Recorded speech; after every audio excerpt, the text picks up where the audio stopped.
ایک صحابی کے ہاں مہمان آ گیا، رات کا وقت ہے، عین کھانے کا وقت ہے، مہمان آ گیا، غربت کا دور تھا، گھر میں اور کچھ تھا نہیں، کھانا اتنا ہی پکا ہوا تھا جس میں وہ غریب بچے اس کے کھا لیتے، وہ خود کھا لیتا، لیکن مہمان آ گیا، پریشان ہوا کہ اب تو مہمان آ گیا، مہمان کا اکرام ضروری ہے۔ مہمان کے اکرام کے متعلق میرے نبی کا فرمان ہے، من کان یؤمن باللہ والیوم الآخر،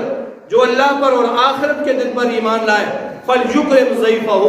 اس کے لیے لازم ہے کہ وہ مہمان کا اکرام کرے، مہمان کی مہمان نوازی کرے۔ یہ مہمان آ گیا رات کے اندھیرے میں اور کچھ گھر میں ہے نہیں، کھانا صرف بچوں کے لیے ہے، گھر والے پریشان ہو جاتے ہیں کہ اب مہمان کا اکرام کیسے کیا جائے۔ اور اس زمانے کی عورتیں بھی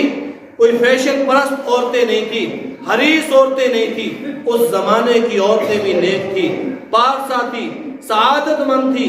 بیوی نے خاوند سے کہا پریشان ہونے کی ضرورت نہیں ہے، بچوں کو میں بہلا پسلا دوں گی، آپ مہمان کے ساتھ بیٹھ کر کھانا کھانا شروع کر دینا،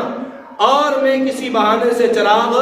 گرا دوں گی، چراغ بجھ جائے گا، ہاتھ آپ بھی چلاتے رہنا، مہمان بھی کھانا کھائے گا، وہ محسوس نہیں کرے گا کہ میری وجہ سے یہ بھوکے رہ گئے، تم بھی جو ہے وہ ہاتھ چلاتے رہنا، وہ بھی کھانا کھا لے گا۔ یوں ہی کیا، کھانا رکھا میز پر، اور رکھنے کے بعد بیوی نے چراغ کو گرا دیا، بجھا دیا، کسی بہانے سے ہاتھ لگ گیا، وہ مہمان پیٹ بھر کے کھا چکا، یہ سارا گھر رات کو بھوکا سویا۔ صبح کو جبریل امین آئے اور اس رات کی خبر میرے نبی کو بتانے لگے کہ اللہ اس صحابی پر، اس کی بیوی پر فخر کرتا ہے، وَيُؤْثِرُونَ عَلَىٰ أَنفُسِهِمْ